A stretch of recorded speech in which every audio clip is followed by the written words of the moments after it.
I'm happy to greet you. Thank you very much. At our annual conference, which is called Summit of Minds here in Armenia.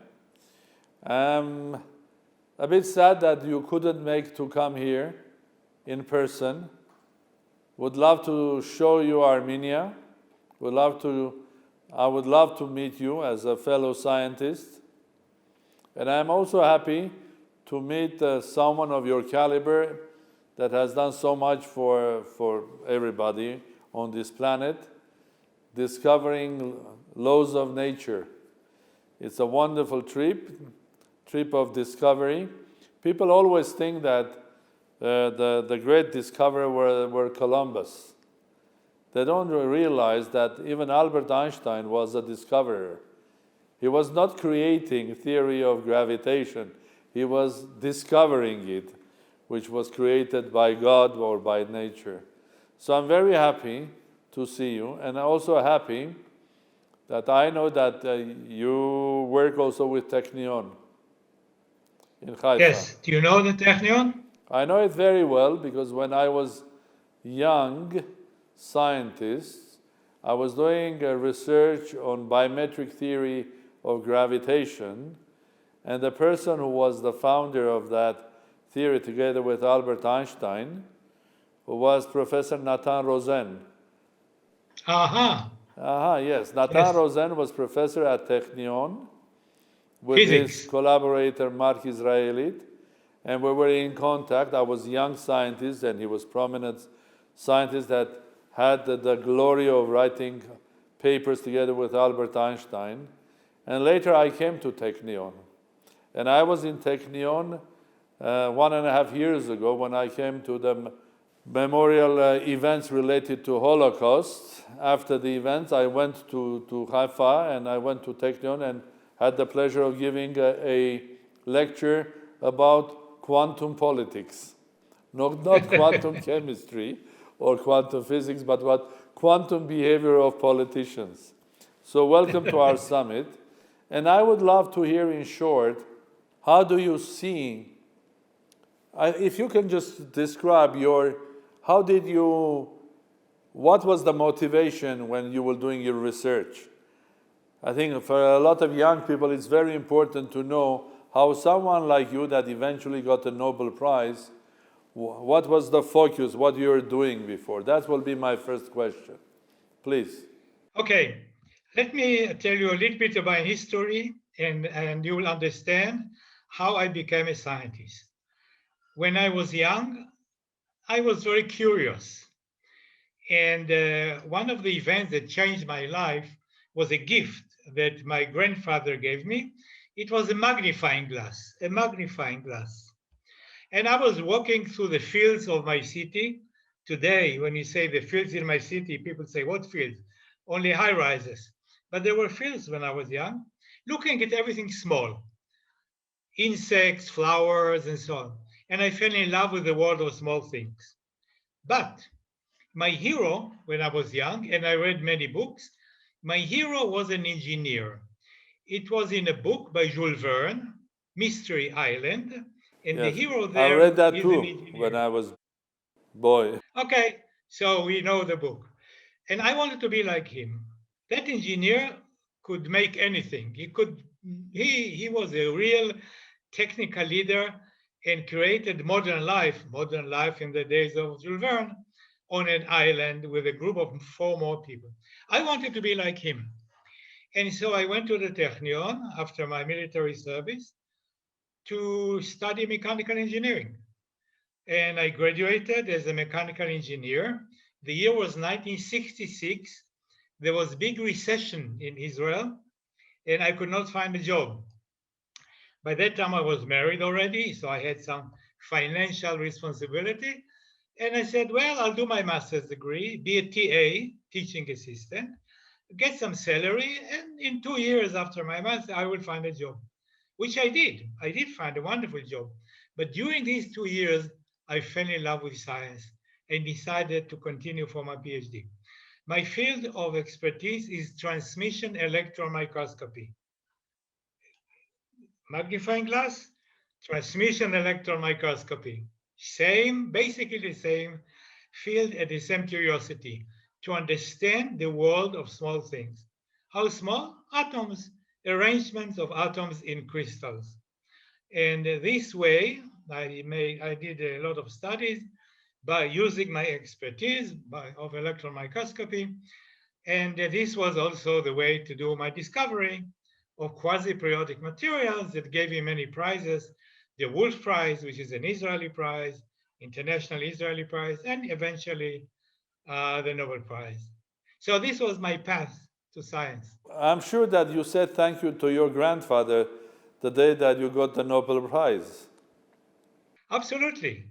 You know, small gestures like this, when somebody is young, can change somebody's life. It did change my life.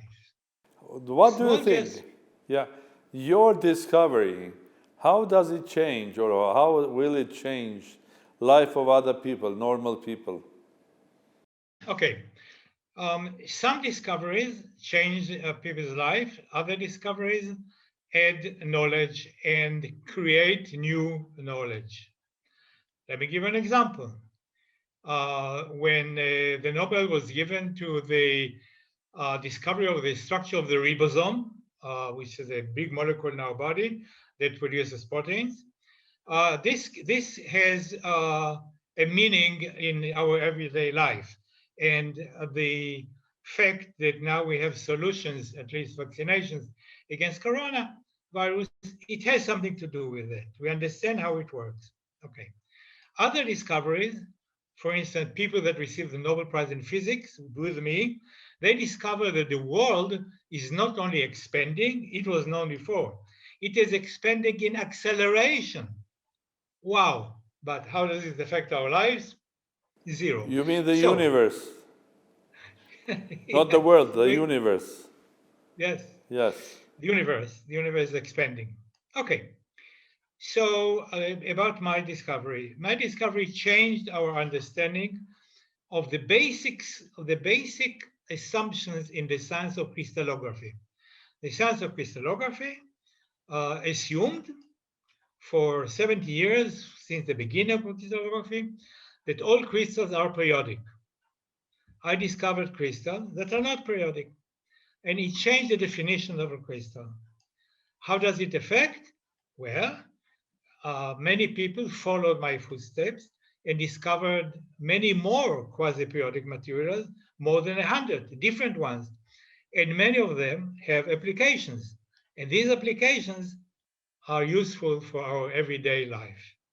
So since some materials can be in the form of crystal and then non-crystal, would you say that it is the transition from one state to another or not? Well, quasi-periodic crystals are crystals. What does it mean?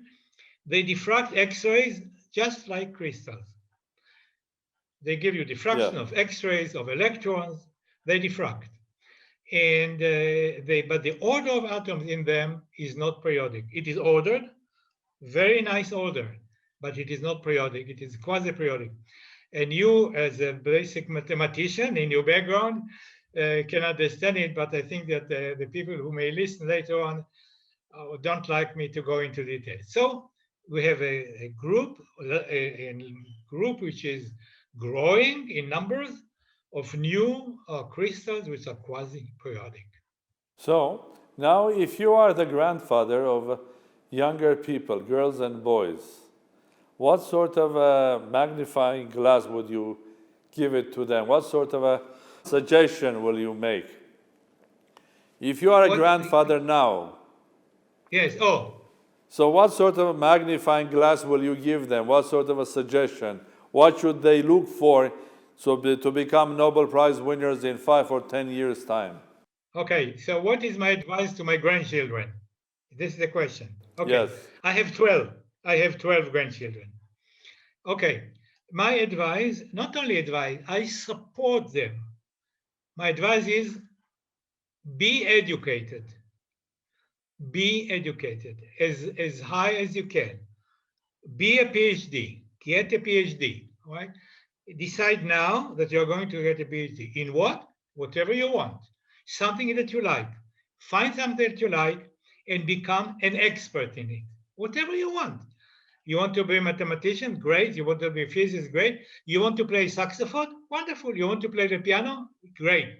But be the best. Be the best and continue to study all your life. I want you to have an independent profession in which you are very, very good, possibly number one. This is my message. I have now one grandchild who graduated from university. I have two more who are in university. I pay for their tuition of everybody. I paid for the tuition of my children. I now pay for the tuition of my grandchildren. Do you think that the modern educational systems are supporting excellence or not? Or what is that we have to do in our educational system to find excellent talent? Do the school education, university support excellence or not? Okay. Not only do I have an answer, I have been doing a lot in this field. Okay. I claim that we need to bring into the minds of young people rational thinking. They have to think in rational terms. They have to understand the world around them. Okay. And they have to know what is right and what is nonsense from a very early age. How early? Kindergarten. I created a program to teach science in kindergartens. This is not talking rabbits and flying dolls. No, real science in kindergartens. Well, can I have one? Can I have one? I want one of your programs for my grandchildren. Can you send it to me? Oh, okay. Your program, fantastic. Teaching Science. Okay, so I started this program with 60 kindergartens in my hometown, Haifa, which you know. 60. And it grew into a fantastic project.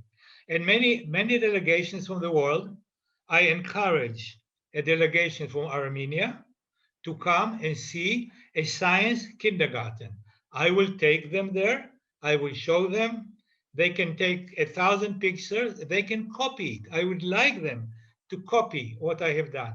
I do it for many countries. Any country is interested, I am hosting. Okay? I really want the world to copy it for free. We give everything because this is a way to have a better world.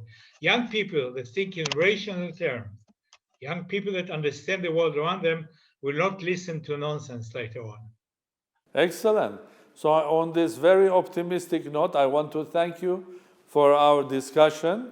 And the message that I take with you are two: to support and encourage young people to be the best. Doesn't matter what you do. Are you in football, sports, music, science, technology, or you are an artist?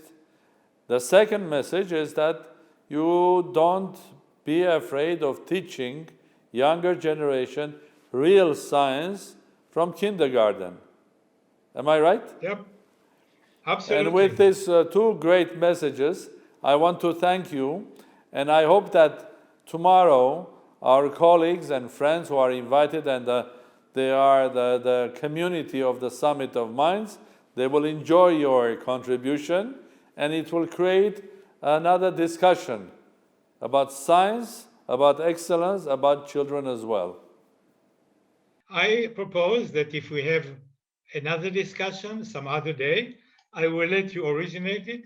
We will talk about entrepreneurship, which is very important for Armenia. And we'll talk about intrapreneurship, being an entrepreneur within the organization. These are two important subjects. Some other time. When you have time. With great pleasure, we'll be in touch with you and we'll continue our discussions. And in the meantime, give my best regards to colleagues, professors at the Technion. Thank you very much. Pleasure to talk to you. Thank you very much. Good luck with your conference. Thank you very much indeed.